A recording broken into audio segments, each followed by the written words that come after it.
Mesdames et messieurs, bonjour. Merci d'avoir accepté notre invitation pour ce matin pour la conférence de presse visant à dévoiler un nouveau partenariat entre la Ville de Victoriaville et Nature Avenir. On avait prévu un haut-parleur à l'extérieur, mais je suis content de voir qu'on est tous capables de se réunir sous un même toit pour cette annonce très, très attendue. J'explique un petit peu le déroulement de cette conférence de presse. On aura un mot d'abord du maire de Victoriaville, M. Antoine Tardy. Par la suite, ce sera le tour de Mme Karine Labelle, qui est coordonnatrice à la conservation pour Nature Avenir. Et on termine avec M. Jean-François Morissette également, du service de la gestion du territoire. Oh, d'ailleurs, je pense que je vous ai inversé vos rôles. Hein? Donc, ça va être Antoine Tardy, suivi de Jean-François Morissette et Karine Labelle. Donc, je vais m'assurer que tout le monde soit en confiance pour le déroulement à suivre. Et par la suite, on va en profiter. Dame Nature collabore ce matin et donc, on va pouvoir sortir à l'extérieur pour une photo officielle pour officialiser finalement le tout aujourd'hui. Donc, mesdames et messieurs, je vous invite désormais à accueillir le maire de Victoriaville, M. Antoine Tardy.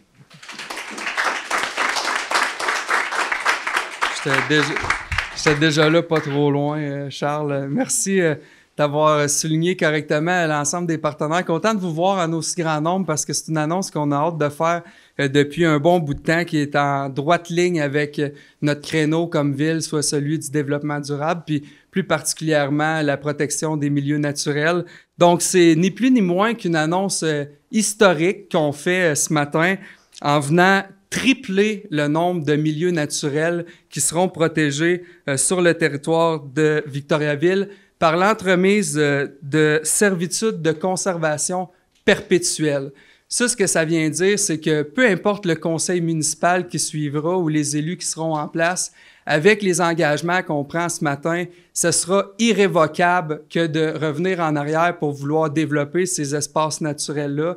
Donc, c'est un pas de géant que la Ville fait et ça nous fait passer de 20 hectares de milieux naturels protégés à 60 hectares sur le territoire de Victoriaville pour avoir une meilleure biodiversité. Donc, je pense que chacun d'entre vous avait travaillé fort à ce qu'on puisse en faire l'annonce, puis tous les partenaires, vous pouvez vous féliciter, voire même vous donner une bonne main d'applaudissements parce qu'on a de quoi être fiers.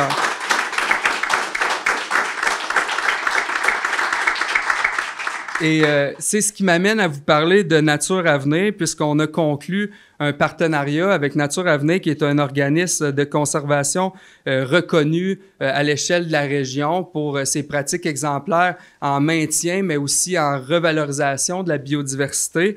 Et aujourd'hui, la Ville de Victoriaville cède à l'organisme Nature Avenir le boisé Stein, qu'on connaît, qui est tout juste derrière le musée Laurier. C'est un des boisés avec la plus haute valeur environnementale sur le territoire. On n'a qu'à penser au fait que, bon, il y a plusieurs noyers noirs là, qui sont une sorte d'arbre très distinctif, puis qui ont été plantés par nul autre que l'ancien premier ministre, M. Wilfrid Laurier lui-même. Donc, c'est pas rien que la Ville fasse ce geste aujourd'hui que de céder ce terrain-là à Nature Avenir. Puis, en ayant un terrain sur le territoire de Victoriaville, c'est ce qui nous permet par la suite de faire des servitudes de conservation, donc des actes notariés qui viennent dire que jamais on va développer ces terrains-là. Puis, ben, c'est pas anodin qu'on soit ici même aujourd'hui au Boisé des Frères. C'est parce qu'une des servitudes qu'on offre, c'est 20 hectares dans le sentier qu'on connaît derrière nous, le Boisé des Frères Sacré-Cœur. Donc, à tous ceux qui se demandaient, est-ce qu'éventuellement, avec les projets de développement de la municipalité, ça va venir empiéter dans nos espaces verts qui nous sont si chers? Eh bien, la réponse, c'est non. Puis, on va notarier tout ça en bonne et due forme pour être certain que jamais ces terres-là ne soient développées à Victoriaville. Quand le directeur général nous a approchés en disant le conseil nous a donné la mission d'identifier différents milieux naturels qui auraient un intérêt pour la conservation, je peux vous dire que la réaction était très positive chez les équipes. On a vraiment trouvé ce mandat-là vraiment inspirant. De voir que notre organisation politique était vraiment très motivée à faire ce geste-là pour nous. C'est vraiment devenu un mandat prioritaire et un mandat auquel on a pris beaucoup de plaisir. Quand je dis nous, c'est que c'est moi qui parle aujourd'hui, mais il y a eu beaucoup de gens d'impliqués dans un processus comme ça parce que que ça implique différents aspects, autant au niveau des milieux naturels, donc au niveau de la biologie, de la biodiversité et tout ça, mais également au niveau légal. Donc, il y a beaucoup de questionnements là-dessus. Et donc, ça prend un travail d'équipe pour arriver à un résultat comme celui-là. Ensuite de ça, on s'est posé la question c'est où les milieux naturels d'intérêt sur notre territoire? Donc, on est allé identifier ça. Et quand on parle de milieux naturels, on pense souvent à des milieux humides, par exemple, dont on entend souvent parler dans les médias, mais il y a différents types de milieux naturels d'intérêt à protéger sur notre territoire, que ce soit des boisés, que ce soit des milieux riverains, que ce soit des milieux humides. Donc, c'est à partir de ces inventaires-là qu'on est venu identifier des sites particuliers.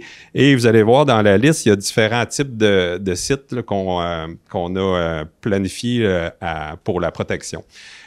On a identifié également quel était le meilleur outil pour ce faire, parce qu'il y a différentes façons de le faire. Il y a des façons qui sont beaucoup plus lourdes. Et suite à ça, on a identifié un organisme qui est Nature Avenir, qui œuvrait sur notre territoire, parce qu'on s'est dit, on veut faire quelque chose sur le territoire municipal, mais on veut aussi offrir la possibilité, comme M. le maire le mentionnait, à des propriétaires privés de faire également ce qu'on fait. Et c'est suite à l'analyse de ces différents outils-là qu'on est venu identifier le partenariat avec Nature Avenir, qui est la cession d'une servitude de conservation sur des terrains. Et ça, c'est quelque chose qui est accessible pour l'ensemble des propriétaires privés du territoire qui pourraient avoir un intérêt dans la protection des milieux naturels protégés. C'est le cas ici, là, derrière, tout juste à côté de nous. Il y a des milieux naturels d'intérêt, mais qui sont privés. Par exemple, tout ce qui longe la rivière Nicolet, c'est peu connu ici à Victo, mais il y a une partie qui appartient à des propriétaires privés. Même si les gens circulent quotidiennement dans ces sentiers-là, ça appartient à du privé. Donc, on veut offrir aussi la possibilité à ces gens-là d'accéder à des outils intéressants en ayant, par exemple, des avantages fiscaux. Donc, l'outil qui a été choisi, c'est vraiment la cession d'un terrain qui va devenir ce qu'on appelle un fonds dominant. Donc, et à partir de là, Nature Avenir va pouvoir enregistrer des servitudes de conservation sur des terrains, des milieux naturels d'intérêt sur le territoire. Et parmi ces milieux-là, bien évidemment, il y a le don du Boisé-Stein, qui va devenir ce qu'on appelle le fonds dominant. Et ensuite de ça, on a des bandes riveraines le long du parc industriel. Puis, on a des citoyens qui sont particulièrement impliqués dans ces dossiers-là qui nous ont souligné, par exemple, Olivier Deshaies, là, qui est présent aujourd'hui, qui est biologiste, puis nous a souligné lors d'une de ses promenades la présence d'espèces très importantes le long de la bande riveraine de la rivière Boustrode, là, près du parc industriel. Et donc, on est allé confirmer le tout, puis effectivement, il y avait un intérêt de conservation pour ces milieux-là, et c'est par ce processus-là qu'on le fait. Également, bon, il y a le boisé des Frères, il y a certains boisés urbains qui sont importants pour la population qui vit autour, comme par exemple le boisé des Goélands. Le boisé riverain là, dans le prolongement du parc André Fortin. Également, le long du boulevard Jutra-Ouest, là, dans l'ouest de la ville, il y a des milieux le long de la rivière Nicolette qui sont très intéressants avec des falaises. Donc, ça, on veut vraiment le préserver puis le garder pour les générations futures. Finalement, l'île Perrot, qui est près de l'usine d'épuration, fait également partie de ça. Et différents milieux humides là, qui sont, par exemple, proches de l'aéroport ou encore dans le parc industriel Fidèle-Édouard Alain. Je parle de la partie est du territoire. Donc, c'est des milieux qui sont vraiment importants pour le rôle écologique qu'ils jouent, mais également pour la présence de différentes espèces là, qui sont situées là-dedans.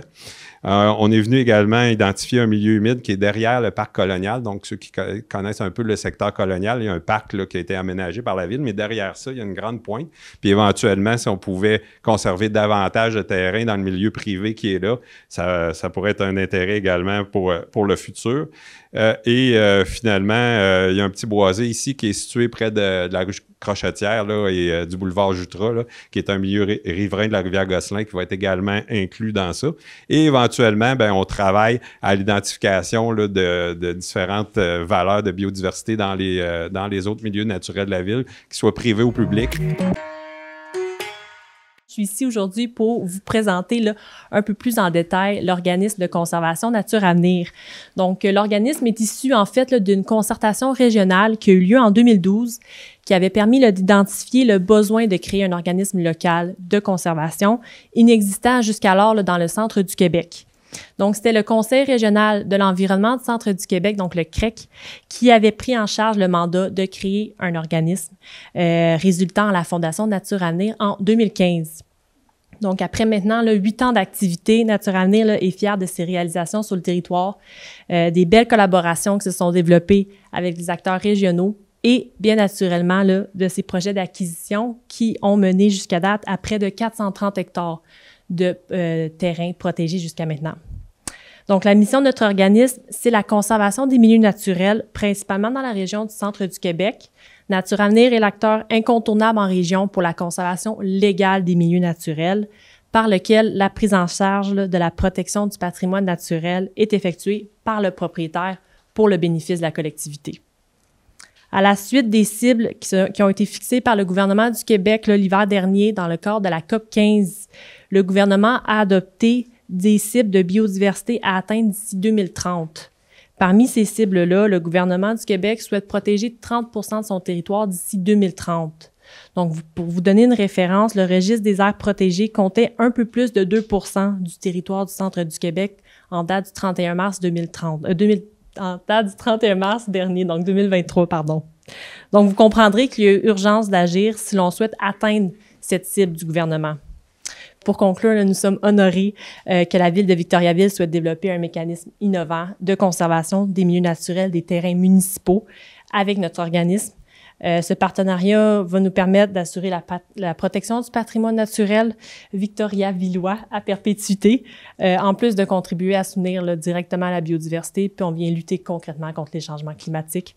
Donc, c'est sûr et certain que ce nouveau partenariat-là vient nous rapprocher des cibles de la COP 15 et espérons-le, en inspirera plus d'un. Donc, merci encore beaucoup pour votre écoute.